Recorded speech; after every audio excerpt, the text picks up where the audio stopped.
every single humanitarian, let alone the West Bank, every single international system that examines it has pretty much come up with the same thing, that there's unfortunately a systemic genocide going on against a group of people. And as somebody who has Jewish ancestry, whatever, people can do the whole anti-Semitic or blame it on that, but the truth is there's a country, just like the current regime in the U.S., that seems to be lawless and very inhumane and will do nearly anything for power.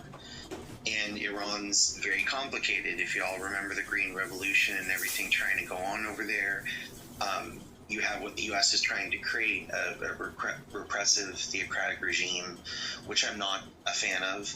But, I have no enmity at all with the Iranian people. Are completely decent humans. I've never met anybody who is Persian or Iranian, however they identify in my real life, who wasn't a very decent person. And I'm sure most of the people were. And the United States really screwed up that country to a great, great deal. Anybody who follows its history, it used to be the cultural, academic, social, even fashion mecca of the entire Middle East. And it's sad to see the current state of things. So, it's ridiculous. I mean, if you look at any of the analysis, they didn't take out their nuclear sites. They moved their nuclear material. It didn't cripple them. Why we're getting involved, like, since when I was a kid, I first got involved with politics during the first Iraq War.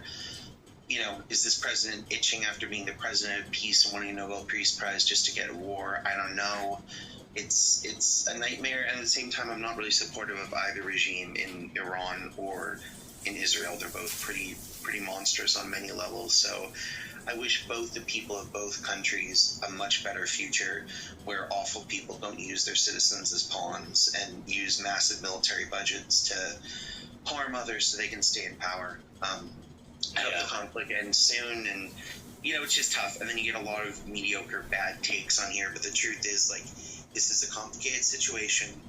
Iran already threatened to shut the Strait of Hormuz, which would be utterly devastating for the thing most people care about, oil and the economy. So it's like, I just hope people back off. I'm amazed with the impunity at which Israel and the U.S. were able to bomb Iran. I did not think it would be that easy.